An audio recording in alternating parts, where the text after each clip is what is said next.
Good morning friends. नया दिन, आज का नया अखबार, नई खबरों के साथ चलिए समझने की कोशिश करते हैं 4 मई द हिंदू को। आज का पहला आर्टिकल है। आज काफ़ी सारी इंपॉर्टेंट न्यूज़ आई है, इंपॉर्टेंट डेटा आए हैं। तो पहले आर्टिकल में ये ममता बनर्जी कल ओथ लेंगी, और यहाँ पे इम्पोर्टेंट है कि गवर्नर है जो, वो वेस्ट बंगाल के कौन है, जगदीप धंकार।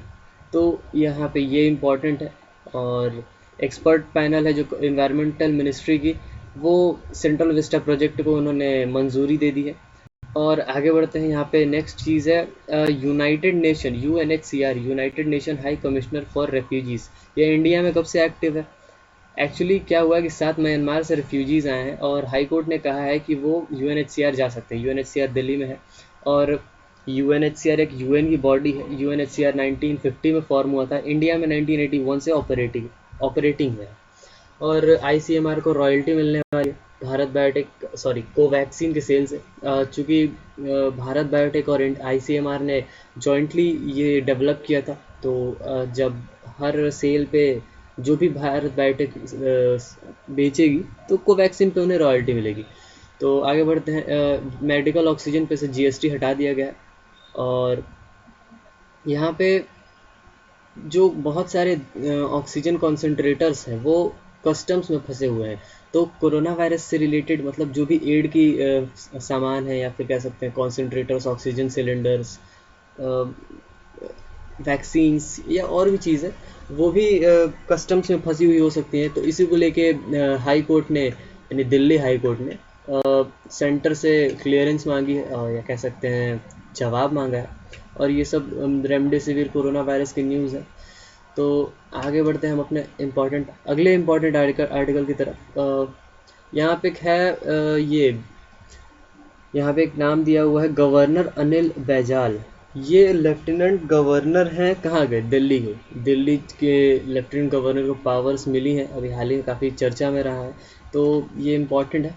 और आगे बढ़ते हैं अगले आर्टिकल की तरफ। यहाँ पे असम के 126 मेंबर के असेंबली में 50 साल में एक भी मुस्लिम रिप्रेजेंटेटिव नहीं है। और इस आर्टिकल में इसका रीज़न बताया गया, रिलीजियस पोलराइजेशन ऑफ वोट्स। इस पर कोई कमेंट्स की ज़रूरत नहीं है, आप खुद समझने की कोशिश करिए। अगला आर्टिकल है इसरो, जो नंबी नारायण जी हैं। नंबी नारायण एक इज़ अ ग्रेट साइंटिस्ट, जो कि भारत में इनका बहुत योगदान है। तो इन पे काफ़ी केस चले, काफ़ी पहले पुलिस केस, फिर SIT केस, फिर CBI केस, फिर इन्हें वो क्लियरेंस मिल गई। काफ़ी इनकी लंबी कहानी है।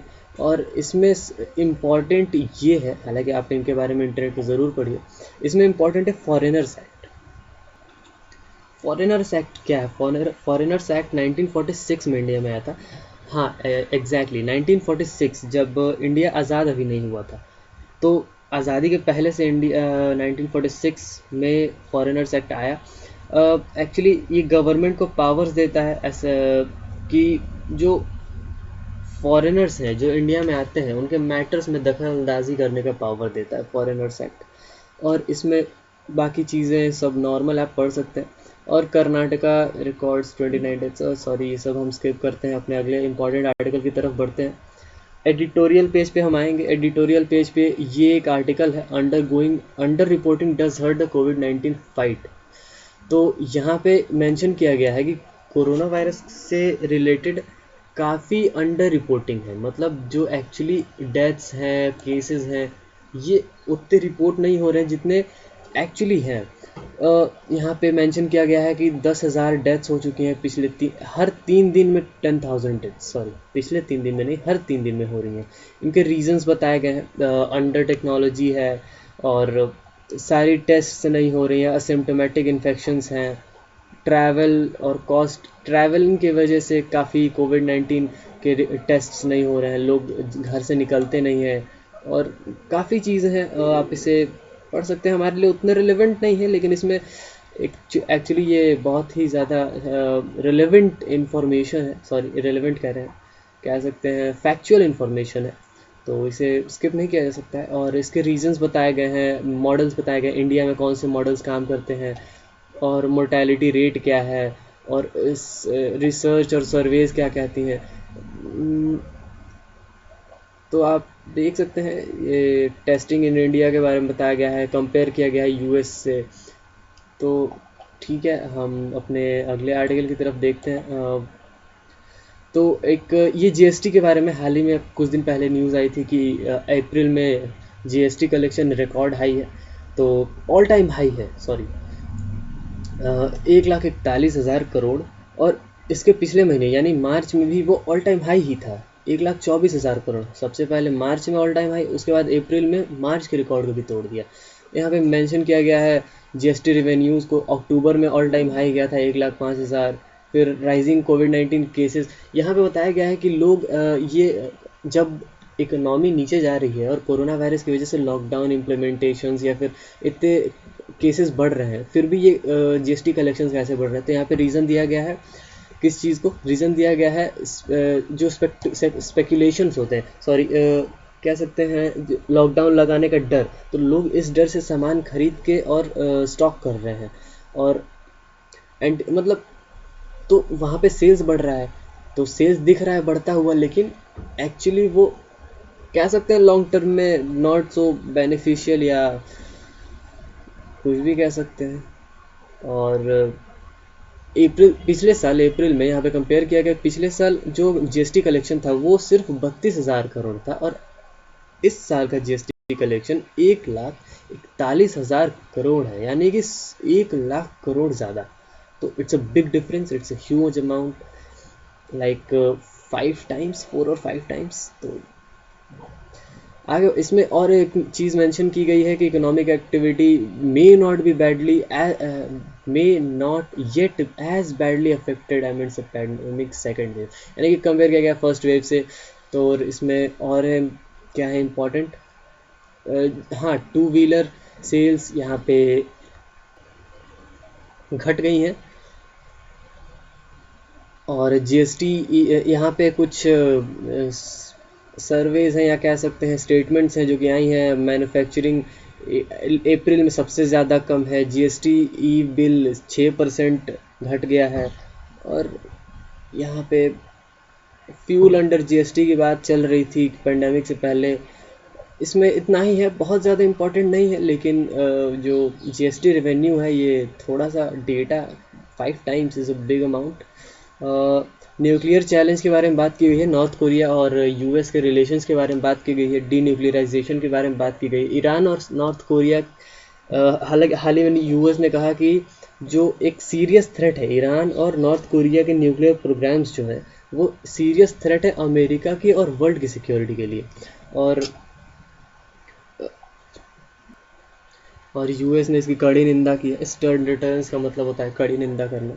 और यहाँ पे बाकी एक प्योंगयांग है, ये एक नाम है। प्योंगयांग क्या है? प्योंगयांग एक जो नॉर्थ कोरिया है उसकी कैपिटल है। यहाँ पे मेंशन किया गया है ओबामा और बाकी जो क्लिंटन थे उनके एडमिनिस्ट्रेशन के बारे में। हालांकि ओबामा ने नॉर्थ कोरिया से 2012 में ही टॉक्स शुरू किए थे, और प्योंगयांग ने एक सैटेलाइट लॉन्च की, उसके बाद ये टॉक्स बंद हो गए। उसके बाद स्ट्रैटेजिक पेशेंस के रूप में एक नई चीज़ आई, मतलब ओबामा की टाइम पे सिर्फ देखो, वेट एंड वॉच अप्रोच इस्तेमाल की जा रही थी। इस चीज़ का यहाँ पे मेंशन है। और आगे हम बढ़ते हैं, यहाँ पे मेंशन किया गया है मिस्टर जो ट्रम्प हैं वो 3 बार नॉर्थ कोरिया लीडर से बने, लेकिन मिले, लेकिन कुछ भी ऐसा इम्पोर्टेंट अपडेट्स नहीं हुए, मतलब क्या कहते हैं, इम्प्रूवमेंट्स नहीं हुए, अपडेट्स नहीं, इम्प्रूवमेंट्स नहीं हुए। और यहाँ पे मेंशन किया गया है डी न्यूक्लियराइजेशन के बारे में, और यूएस कहता है ये ठीक है। हम आगे बढ़ते हैं, हमारे इसमें कुछ इंपॉर्टेंट डेटा ऐसा नहीं था। और हाल ही में नॉर्थ कोरिया ने शॉर्ट रेंज मिसाइल्स भी टेस्ट की हैं। तो पाइथन 5 भी अभी टेस्ट हुआ है, बताइए किसने टेस्ट किया है। यहाँ पे एक आर्टिकल है वन हेल्थ अप्रोच, ये शुड भी है, कोरोना वायरस से रिलेटेड थोड़ा सा है, लेकिन एक्चुअली ये शुड भी नहीं है। यहाँ पे मेंशन किया गया है वन हेल्थ, क्या कहते हैं, वन नेशन वन हेल्थ या वन वर्ल्ड वन हेल्थ के कॉन्सेप्ट को। यहाँ पे ये the father of modern pathology Rudolf Virchow Virchow जो, I think I am taking the name right, pronounciating the name correct, emphasized यहाँ पे 1856 में ही जो मॉडर्न पैथोलॉजी के फादर थे रुडोल्फ, इन्होंने कहा था कि जो ह्यूमन और एनिमल के बीच में जो डिवाइडिंग लाइंस है वो नहीं होनी चाहिए, और अगर है भी तो बहुत कम होनी चाहिए, क्योंकि वो बहुत ज़्यादा रिलेटेड है एक दूसरे से, एक दूसरे पे इंटरडिपेंडेंट है। और वर्ल्ड वेटरनरी डे ये 24 अप्रैल 2021 को था, मतलब हर साल 24 अप्रैल को आता है। उस दिन डिस्कशंस हुई, तो वर्ल्ड वेटरनरी डे यहाँ पे एक मेंशन करने वाली चीज़ है। और यहाँ पे इनके आर्टिकल जो अतुल जी, इनके आर्टिकल में मेंशन किया गया कि उन्होंने कहा था कि जो स्टडीज़ हैं वो कहते हैं कि दो तिहाई से ज़्यादा यानी 2/3 of existing and emerging infectious diseases और जूनोटिक का मतलब एनिमल्स और ह्यूमंस में एक दूसरे से ट्रांसफ़र किए जा सकते हैं या हो सकते हैं, यानी कि अगर एनिमल को हुआ और आप उसे मिलते हैं जुलते हैं तो आपको भी हो सकता है। यहाँ पे एक चीज़ मेंशन की गई है कि इसी मतलब जो ह्यूमन टू एनिमल और एनिमल टू ह्यूमन ट्रांसफ़र है, या एनिमल टू एनिमल और ह्यूमन टू ह्यूमन ट्रांसफ़र है, इसी से निपाह वायरस, इबोला और सार्स और मर्स और एवियन इन्फ्लुएंजा, इनफैक्ट कोविड-19, ये सभी इसी वजह से ट्रांसफ़र हुई, क्या कह सकते हैं, ट्रांसमिट हुई। और इसमें इंडिया का क्या रोल है यहाँ पे दिखाया गया है कि वन हेल्थ विजन, इंडिया भी उससे अग्री करता है, और इसी के लिए national standing committee on zoonosis 1980 में ही बनाया गया था। One health department centre for one health बनाया गया था नागपुर में, डिपार्टमेंट ऑफ एनिमल हस्बेंड्री बनाया गया था। तो काफ़ी चीज़ें इंडिया ने भी इसके की हैं, और कई सेवरल स्कीम्स लॉन्च की गई हैं 2015 से ही। और यहाँ पे कुछ ऑर्गेनाइजेशंस का मेंशन है, Food and Agriculture Organisation of United Nations, the World Organisation of Animal Health, the World Health Organisation, the United Nations Environment Programme, ये सब यूनिसेफ के द्वारा फंड की जाती हैं, यूएन के द्वारा फंड की जाती हैं, जॉइंटली और इंडिपेंडेंटली बोथ। तो ये आपको पता होना चाहिए कब फॉर्म हुई, कहाँ फॉर्म हुई, इनके हेडक्वार्टर्स कहाँ हैं, और वन हेल्थ का हेडक्वार्टर्स कहाँ है, आप ज़रूर कमेंट में, चलिए मैं ही बता देता हूँ, जेनेवा स्विट्ज़रलैंड में है। सॉरी जेनेवा नहीं, स्विट्ज़रलैंड में। एक्चुअली ये एक कॉन्सेप्ट था जो कि इन्होंने रुडोल्फ वर्क्यो ने कॉइन किया था। जिनेवा में हालांकि बहुत सारे हेडक्वार्टर्स हैं, अराउंड आई गेस 15-20 ऐसे मेजर इंटरनेशनल ऑर्गेनाइजेशंस हैं जिनके हेडक्वार्टर्स जिनेवा में ही है, और यूएन का हेडक्वार्टर भी एक जिनेवा में ही है। और यहाँ के इनके कोऑर्डिनेशन के जो साइंटिस्ट हैं यहाँ पे दिखाया गया है कि, हाँ सॉरी यहाँ पे था मैंने, तो यहाँ पे एक और चीज़ मेंशन करने वाली है कि WHO ने इंडिया में जो रेबीज़ होने की रेट्स हैं, यानी 97% of human rabies cases are in India attributed to dogs, यानी डॉग्स से ही होती हैं। तो इससे क्या पता चलता है कि जो हेल्थ सिस्टम है यहाँ का बहुत सही से अच्छे से काम नहीं कर रहा है, डॉग मेडिएटेड, यानी कि ठीक है। तो DAHD क्या है, Department of Animal Husbandry and Dairying, ये हाल ही में Ministry of Health and Family Welfare से पार्टनरशिप में आई थी। और इसमें एक इम्पॉर्टेंट चीज़ है कि जो साइंटिस्ट्स हैं इन्होंने ऐसे 1.7 मिलियन वायरसेस के बारे में क्या कहते हैं एक्सपेक्ट किया है, या फिर कह सकते हैं फोरकास्ट किया है, जो कि जूनोटिक हो सकते हैं। जूनोटिक का मतलब भाई animal to human, human to animal. और इस वन हेल्थ विजन के टारगेट्स को अचीव करने के लिए क्यों ऐसा नहीं हो पा रहा है, तो ये इसलिए ऐसा नहीं हो पा रहा है, वेट सेकेंड, हाँ, तो ये क्यों ऐसा नहीं हो पा रहा है, इसके रीजंस बताए गए हैं। ह्यूमन और एनिमल इंस्टीट्यूशंस के बारे में लैक ऑफ इंफॉर्मेशन शेयरिंग, अच्छे से इंफॉर्मेशन शेयरिंग नहीं हो पा रही है, और काफ़ी ऐसे रीजंस है, सिर्फ ये एक रीज़न नहीं है। गवर्नमेंट ने भी ऐसा ऑन ग्राउंड कुछ कदम नहीं उठाए हैं, या फिर उठाए हैं तो सही नहीं हुए हैं, या फिर सक्सेसफुल नहीं हुए हैं। और जो इन्फॉर्मेशन इशू है, इसके लिए भी information network for animal productivity and health बनाया गया, national animal disease reporting system बनाया गया। काफ़ी इंडिया ने इसके लिए स्टेप्स लिए हैं। हम आगे बढ़ते हैं अपने अगले आर्टिकल की तरफ। यहाँ पे सेंट्रल विस्टा के बारे में, यहाँ पे एक जो प्राइवेट स्कूल्स हैं उनकी फ़ीस को कम करने के लिए राजस्थान गवर्नमेंट ने एक स्टेटमेंट दिया था, सॉरी स्टेटमेंट कहते हैं, नोटिस इशू किया था। तो जो स्कूल्स थे वो हाई कोर्ट में गए थे और सॉरी सुप्रीम कोर्ट में गए थे, और सुप्रीम कोर्ट ने कहा कि ये ऐसा नहीं कर सकते हैं आप, हालांकि आप रेगुलेट कर सकते हैं लेकिन स्कूल्स की ऑटोनॉमी पे आप एक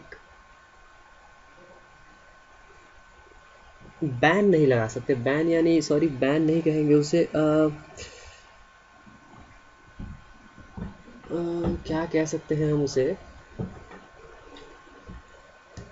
कंट्रोल नहीं कर सकते हैं। तो और हाँ, जब तक कि अगर कोई स्कूल है वो कमर्शलाइजेशन नहीं कर रहा है, प्रॉफिटेरिंग नहीं कर रहा है, तो आप उसके जो फीस कलेक्शन है वो परमिसेबल है। और इसमें मतलब इम्पॉर्टेंट इतना ही था कि कुछ खास डेटा नहीं है।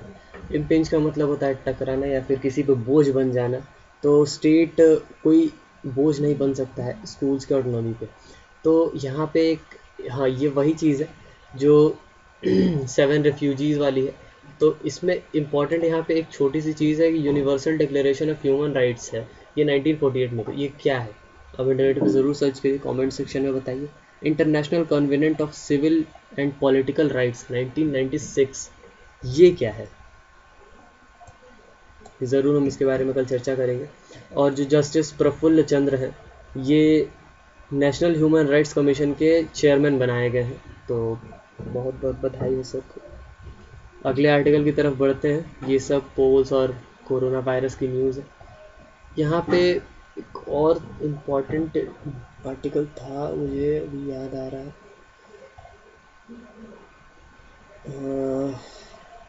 ये रहा। ये इम्पॉर्टेंट नहीं है, हालांकि तंजानिया के डिप्लोमेट हैं वो कोरोना वायरस से उनकी डेथ हो गई है। इम्पॉर्टेंट आर्टिकल था, लेट मी स्किप दिस। ये रहा, जो हेलीकॉप्टर मारा गया था म्यांमार मिलिट्री का, ये जो एथनिक ग्रुप है काचिन और करेन, इन्होंने उसकी जिम्मेदारी ली है। और ये काचिन और करेन माइनॉरिटी एथनिक ग्रुप्स हैं जो कि रिबेल भी हैं, और म्यांमार मिलिट्री ने टेक ओवर कर लिया तो उसके खिलाफ लड़ रहे हैं। ऐसे कई ग्रुप्स और हैं जो लड़ रहे हैं, और काचिन और करेन सिर्फ इन दोनों एथनिक माइनॉरिटी ग्रुप्स के 45,000 लोगों को डिस्प्लेस किया जा चुका है अब तक। इसमें इस आर्टिकल में G7 मीट के बारे में डिस्कस किया गया है। कोरोना वायरस जब से शुरू हुआ है अब तक ये पहली ऑफिशियल मीट है, मतलब वर्चुअल नहीं, फिजिकल ऑफिशियल मीट है। वर्चुअल हो रही थी बीच में, और इसमें डिस्कस किया है D nuclearization of north Korea. इसमें काफ़ी चीज़ें डिस्कस की गई हैं और स्टेटमेंट्स हैं। उतना रिलेवेंट नहीं है क्योंकि सिर्फ स्टेटमेंट्स हैं, कोई डेटा नहीं है इसमें। तो हम आगे बढ़ते हैं। और जो कल एक न्यूज़ आई थी कि $7 मिलियन शायद कुछ था, या $7 बिलियन, उसके लिए 4 कैदियों को एक्सचेंज कर रहा था यूएस और ईरान। तो ये ईरान ने ऑफिशियली डिनाई कर दिया गया है और कोई भी ऐसा अग्रीमेंट नहीं है। आगे बढ़ते हैं। जर्मन फिलोसफर हैं जर्गन हबेरमास।